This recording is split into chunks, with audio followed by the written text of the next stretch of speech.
Alright,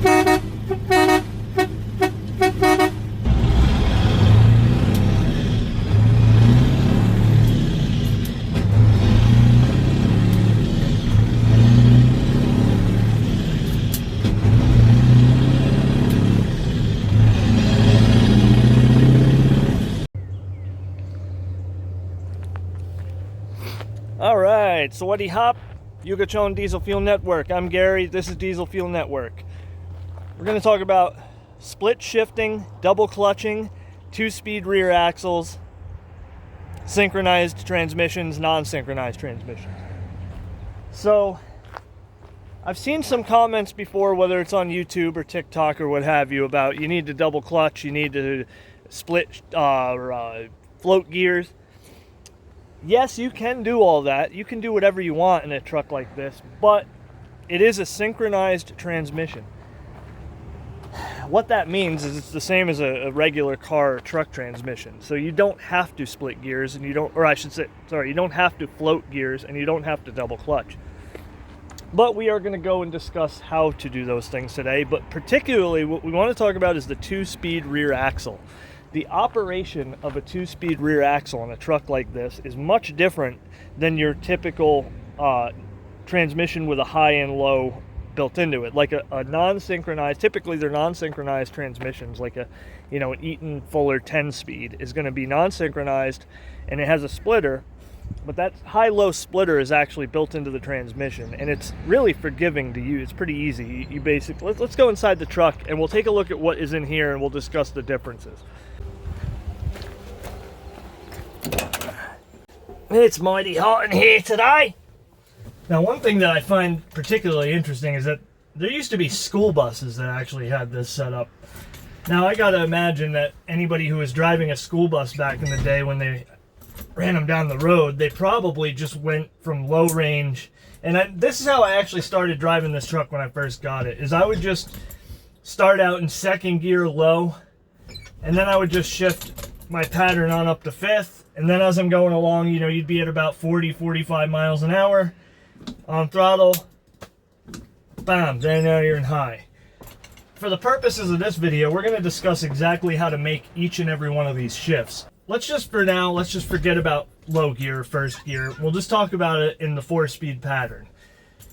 And like I was saying before, a big rig transmission is going to have a splitter, and it's actually built into the transmission. So, with a typical, and not even to mention that those are non-synchronized transmissions, so, you got to float gears to begin with. But just strictly speaking about the splitter, on a big rig transmission typically, and they have all different patterns, but let's just say, like an Eaton, whatever, in this case it'd be like an 8-speed or whatever, or whatever it would be, I don't know. You'd do your pattern, let's say 2, 3, 4, 5, and then you'd split it and you'd go back. And that would have your 8 speeds. Now with this, with a rear axle split, 2-speed rear axle, you have to split each gear. Now, of course, if you don't have a load on it, you don't need to. But if you really need to get every bit of RPM out of the engine, every bit of acceleration it needs up a hill, whatever, with a big load on it, dump truck, trailer, you name it, you have to be able to split each one of these gears. And there's a couple of particular rules that you have to follow. One of them is you must, anytime you are making a rear axle shift, you do not want to be in neutral. You want to be in whatever gear you have to be in. And of course, that always depends on what you're doing. So let's just start from the beginning. And by beginning, I mean second, not first. Forget about first. Let's say, and in these trucks too, you could start out easily in second gear, low range. Hell, I start out normally with there's never a load on this truck. So I typically, when I'm just driving around, I'll start out in second gear, high range. It can do it, no problem. Depends on your engine. Some of the gas engine trucks, like a Ford, it'll be a 370 or a 429. I don't know how those things perform.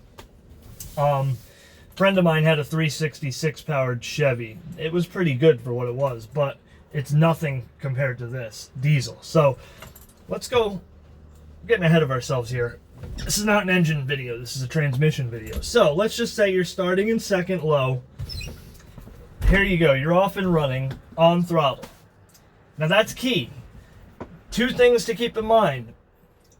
The transmission is in a gear, and whatever range we're in low range, we are in a gear. We are accelerating, foot down. Now, while the foot's still down, you have to think about the timing of this, because you want to make this rear axle shift while accelerating. Foot on the throttle, loading up that rear axle. Now you're shifting it, off throttle, back on throttle. Right when you pop off that throttle, you're going to feel it shift. It's going to be pretty smooth. The upshift will be pretty easy. And it's such a close ratio, it's not going to be a big jump. The truck's not going to go whoop, bump, bump. You're not going to shake all over the place. It's just going to be a nice, again, whoop, whoop. Now, here's where it gets tricky. Now you're in second gear high range. Effectively, you basically look at it as you went first gear, second gear. You went second gear low, second gear high. And actually, to be honest, we don't even need to worry about what these numbers are, what gear they are. We're just going to say we're in a gear. We went from whatever that gear was in low. We switched it to high. We back off the throttle. Now it's in high. Now, the tricky part is now to come back. Now you could just, there's a couple things you could do now. It's in high range. Theoretically, you could just leave it in high range, and you could make the shift to third, and that's that. You could use the clutch, and this transmission is synchronized. So in this truck, you can and should use the clutch.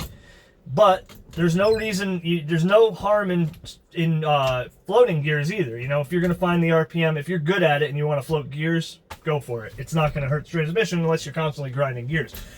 But like I said, this is a synchronized transmission. But here is the tricky situation. So again, start off, we're in second low.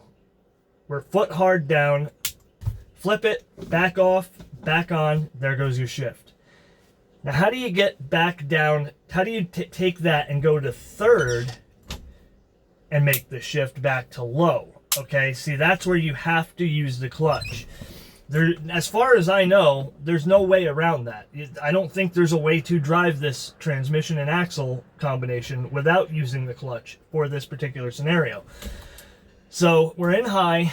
We're about to go to third low. Again, you only want to make this axle selection when you are in a gear. Now, we don't want to make the selection before we take it out of gear, because then it's going to do some crazy shit when we're going between gears. So you're going to clutch like you would for a normal shift, pull her into gear, and then right as you get it into gear, you're going to hit that switch and you're going to let out your clutch, and it should go into gear, providing everything is happy as far as your speed and all that goes.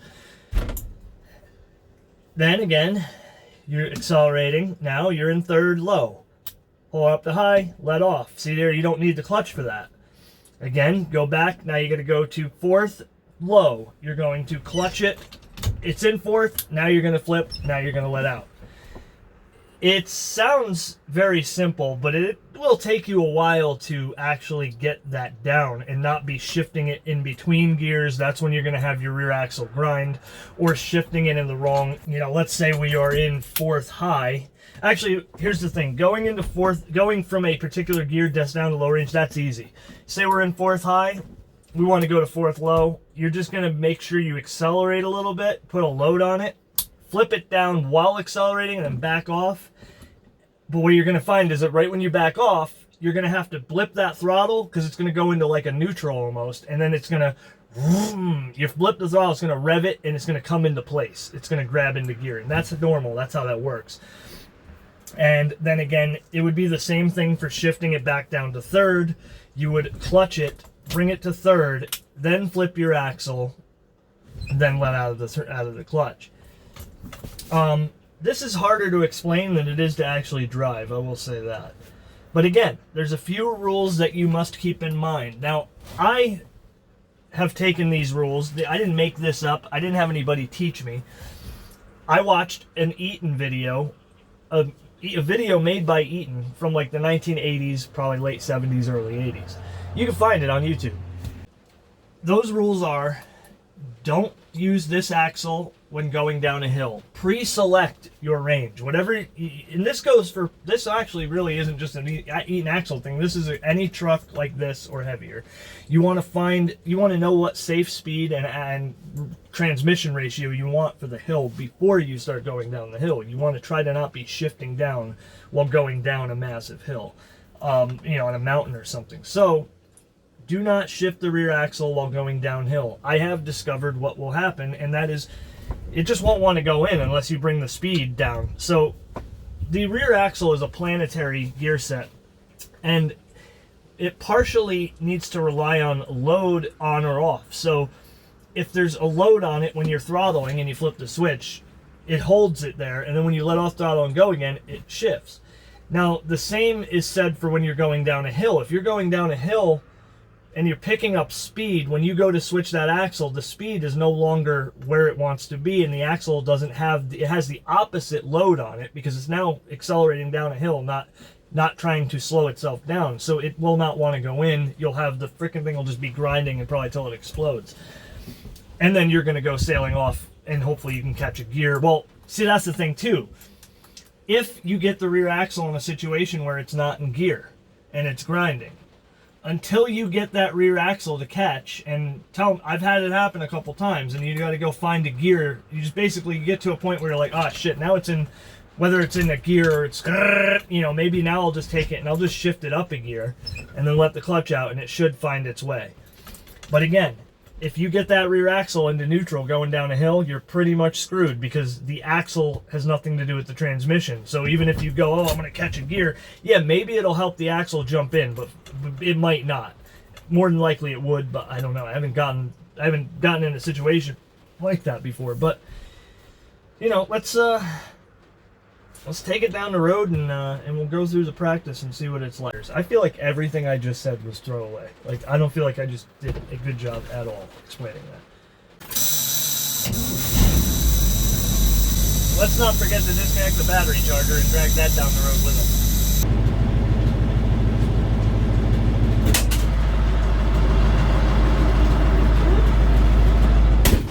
There ain't nothing like a Caterpillar engine.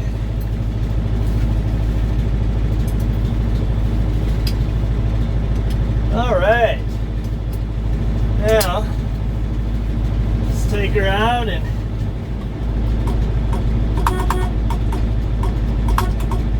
let's get her down the road and pick up her drive. That window down. Air brake off, parking brake. She's in low. Drop her into first. Now first is not synchronized, but that's pretty much even a like a regular like C30 1-ton pickup from this era is not going to be synchronized in first gear. My old the heck was it? I had a 72 C30 with a 4-speed. Now that was normal 4-speed pattern. First was up there, and you never used first though. First was not synchronized, and you just simply didn't need to use it unless you were towing something, which I did one time and I did use. A little bit hard on the brake there.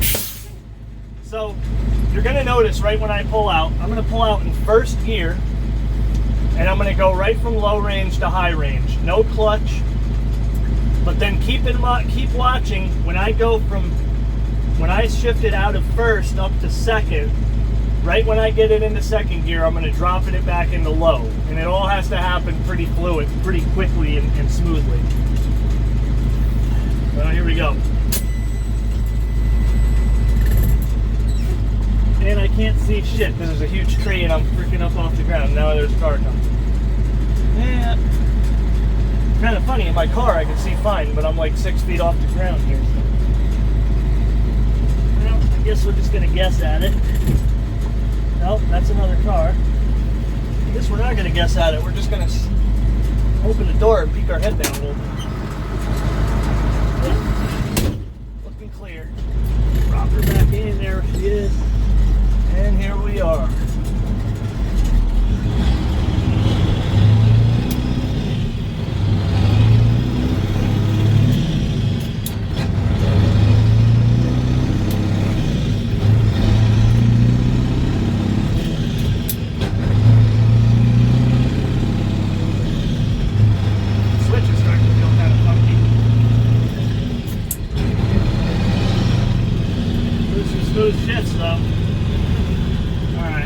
we're in low again.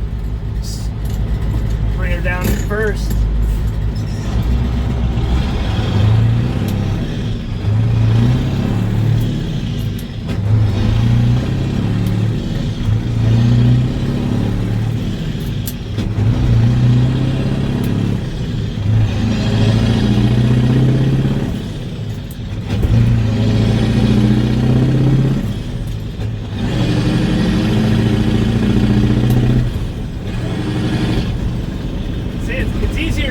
Drive it than it is to explain how to drive it. But that was all 9 gears right there. In the correct pattern, short fourth style. Notice I went to 4th low, but I didn't go to 4th high. I just went straight to 5th and then to high. And again, it's easier to go up than it is to go down, but it's still pretty simple. I'll go back down to 5th low up here and I'll show you what that's all about. So again, it's all about how you load up the rear axle. It's easier to drive something like this when it actually has a heavy load on it than when you have no load at all. Now, right now we're cruising at about 35, 40 miles an hour. Top gear, top range of the axle, high range. I'm going to put it in low. What we're going to do is we're going to throttle on, put a load on it, and switch it. Ready? Now, did you see that? It was real quick. I put a load on it. That helped it make the shift, but right when you back off the throttle, you gotta flip that throttle, flip the engine up, and it'll catch, it'll go in. So now we're in low range, top gear. Once again, go back up, I'll show you what that's about. There goes that Ford Lightning. Is we wanna be on throttle when we're flipping that switch, and right when you back off and get back on, it'll make the switch. So, watch.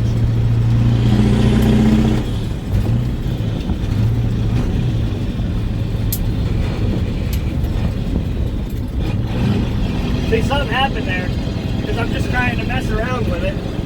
I had the thing in neutral, and I didn't really know what to do to get it back. It just kind of came back for me, but again, that can happen.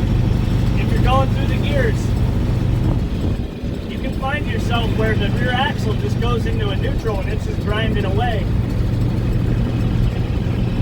And that's why you don't want to be doing this going down a hill.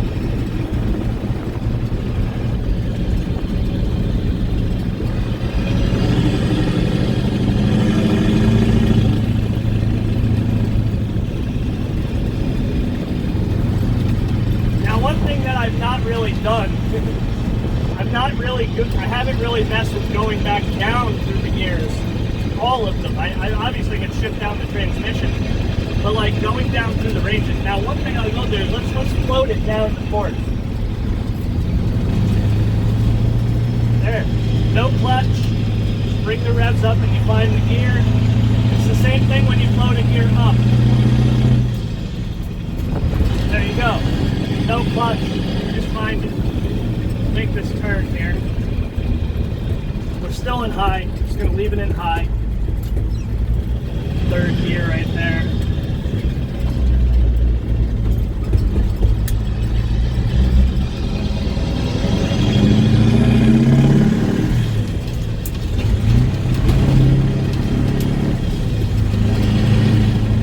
Now it does say in that Eaton video to actually use the clutch to make the rear axle upshift. But I've come to find out you don't need to. But again, like I just showed back there, you can run into an issue where you don't actually get the shift. Now another thing is, once you're stopped, you could flip it back down to low. I just like to, when I do that, I like to actually ease into it, make sure it's actually in low. And again, we'll go back up and we'll go through the gears and just study what I'm doing here. It's easier for me to do it than it is for me to explain what I'm doing, but you know, it's again, it's really a matter of, well, I don't know what I was about to say. You know, like I said, I'll say it again right now. It's actually easier. It would be easier to get through all these gears if there was a true heavy load on the truck. So if I had a dump truck back there, a dump bed, and it was a, 20,000, 10,000, 20,000 pounds on this thing, there would be more load on the rear axle every time you're letting out and shifting. Doing it just flying down the road under no load, the truck wants to pick up momentum faster than it wants to shift. And that's what happened back there when I couldn't get it into gear. So again, this is now going up a hill. It will be a little bit easier, I think, to do up a hill. So go and do it again, see what we get here. And we'll just try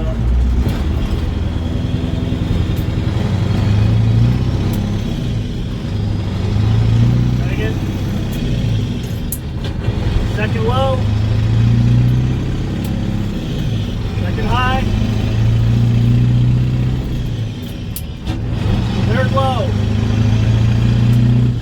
Third high. Now it's kind of a downgrade here. I might just keep it in this gear, or I'll just go to the next gear without shifting the rear axle,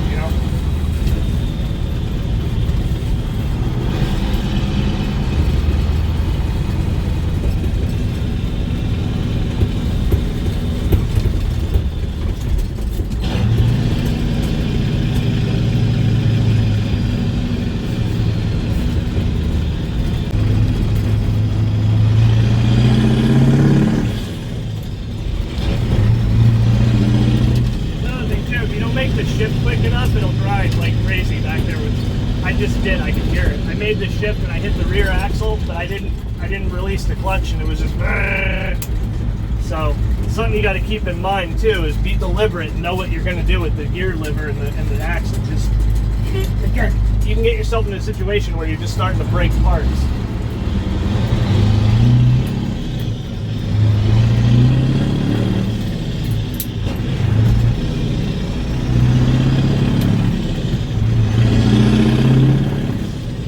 Behind me, so we're just going to get her on up to speed.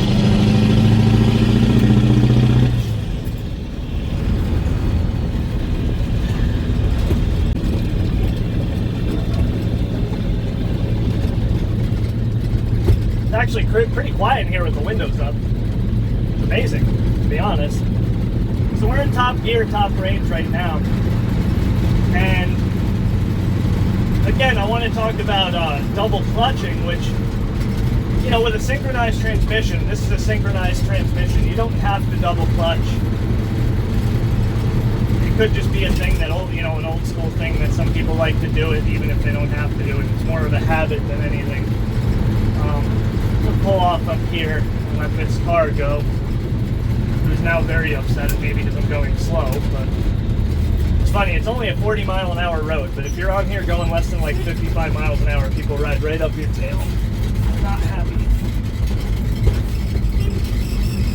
Alright. There's a little bit of squeak from that window. Okay, so we're leaving in high range. Let's just talk about double clutching.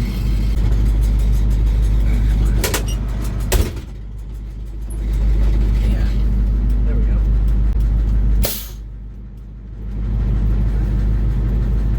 Double clutching is honestly one of the easiest things to learn.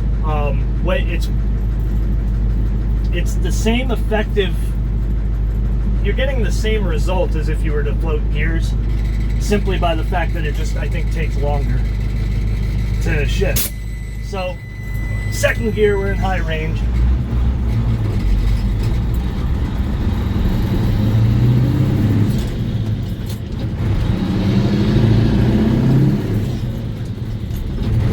That's it. It's just clutch in, out of gear, clutch out, clutch in gear. Once again, I'll go down to low. We'll just throttle on. There you go. It's going to feel a little bit of it's going to not feel too good. I don't know. It's like no smooth way that I've found to do that going back down.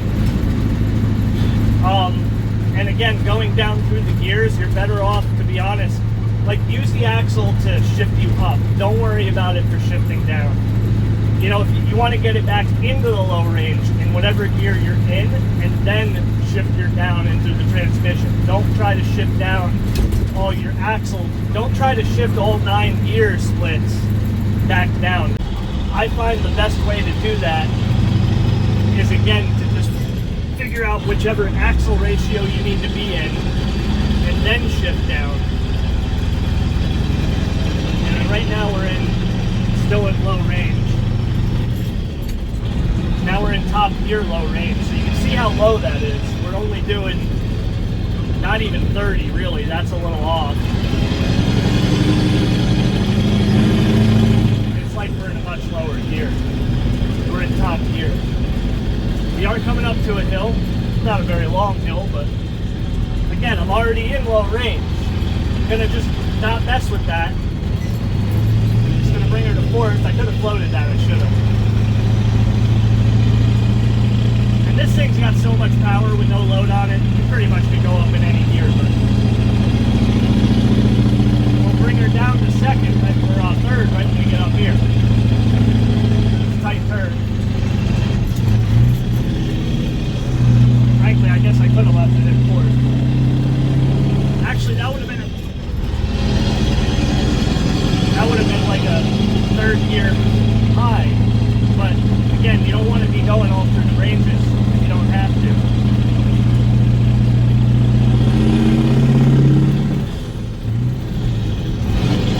There it is again. I kind of got, I don't know exactly what I did wrong there. I thought my timing was fine, but I ended up, it revved out. It didn't go into gear. I put it up in the high.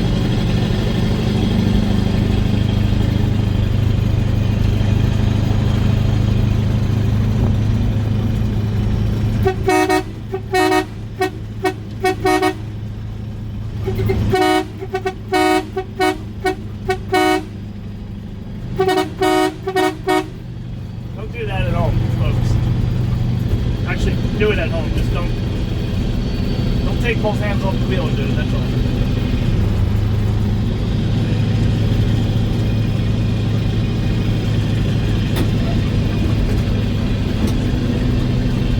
Ain't nothing like a Caterpillar engine, especially a 10.4 litre V8 turbo. What a machine, man. You know, I've been considering converting it back to a dump truck. I didn't take the dump off. I bought it like this, but I honestly want to use this thing for real shit. Like, I see dump trucks all the time for sale, but nothing matches what this could be. You know, this thing as a dump truck must have been amazing. Well, it must have been slow. Now it would be amazing now that I've tuned on it.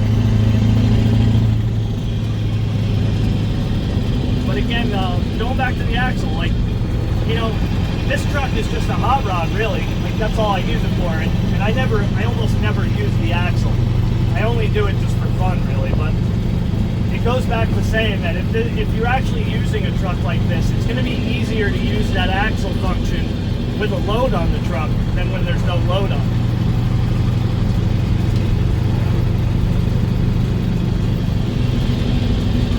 And again, we're in high range right now. I need to, you know, if I had a full load on it, I probably would have jumped it down to low. But what we'll do is we'll just bring her down to third. Then we'll bring her into low like that. And then we'll go up to the range again.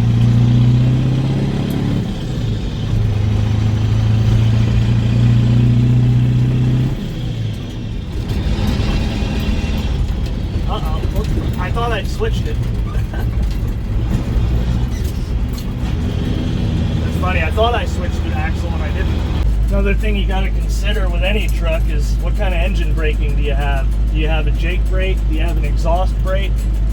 Well, on the 3208, you don't have anything. You can't put an exhaust brake on them, at least not stock, because the valve springs are too weak.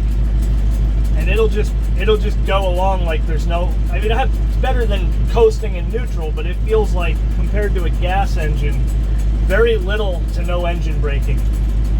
So again, going down a huge steep hill, which I'm about to go down, you just want to have it in whatever gear. You know, you want to have an understanding of. And again, I'm in low range axle right now. Leave her in low. You don't want to be trying to mess with the axle ratio when you're going down a big hill. And that's again, like I said, because it's all based on the load. If there's no load, if you're getting the opposite load on the axle, like the truck trying to coast away, it's not going to want to catch in and go down, or whichever direction. So it's always best to just have it engaged in whatever, you know, even if you're in high, well, you're in high. You're just going to have to pull a lower gear. And right now I'm in low. I'm in third. Going way slower than I need to be just because I'm talking, but regardless, is that thing crooked as hell? I'm going to stop back here again. But you can see it just starts picking up speed, the engine just starts screaming. And I got good visibility here behind me. Nobody's going to run into me. Again, and then with air brakes too. You know, you got to use your air brakes accordingly. You don't want to be stepping on and off the air brakes because you'll run it right out of air pressure. Now, I've done quite a bit of stepping on these air brakes with no, like the air pressure doesn't really drop that fast. But yeah, you want to have maintain a speed that is your high safe speed and your low safe speed, meaning not too slow that you're going too slow and not too fast that it's going to get away from you. Picture this as your you know, the window you have. You get it, coast up, whoa, as you're going downhill, and then just give it a nice, firm, steady brake pressure till it's back down, quick and done. Then let it speed back up again, then one steady brake pressure till it's good, and make that happen. Don't be back and forth on the brakes. And again, keep it in the appropriate gear, and you shouldn't have an issue.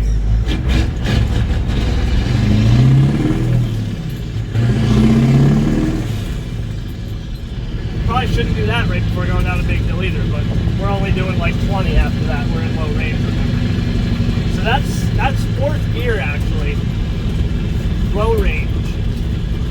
I almost feel like it'd be a better ratio to be in high range third gear, but I'm just gonna,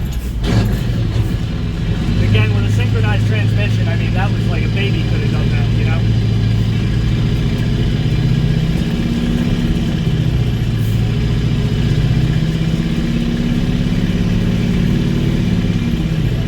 Oh, a little bit of lockup. I gotta adjust those brakes.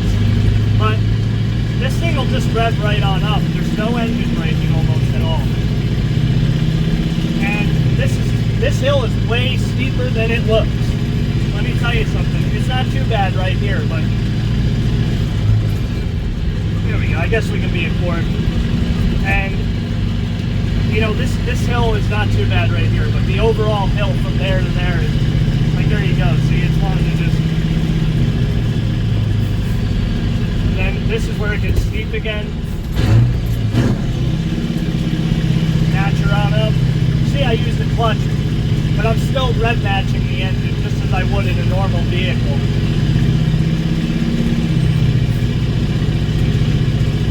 And man, I wish this thing had an exhaust brake at the very least. In the future, when I start hopping this engine up, I'm gonna... Oi! What are you gonna do? Oh, but he was gonna say he's gonna put stiffer valve springs in it or something. Well, it was about that time he probably ran out of memory on his stick. So now here we are. We got the video just about edited down. Just have to do the outro because as you saw, I lost me bloody memory on the way down the hill. Right when it got good too. The hill was really getting special and going down there in a sharp corner, and I just about went off and killed myself. Not really, but here you join me in the other truck. Well, for no reason other than I just wanted to make the video from in here.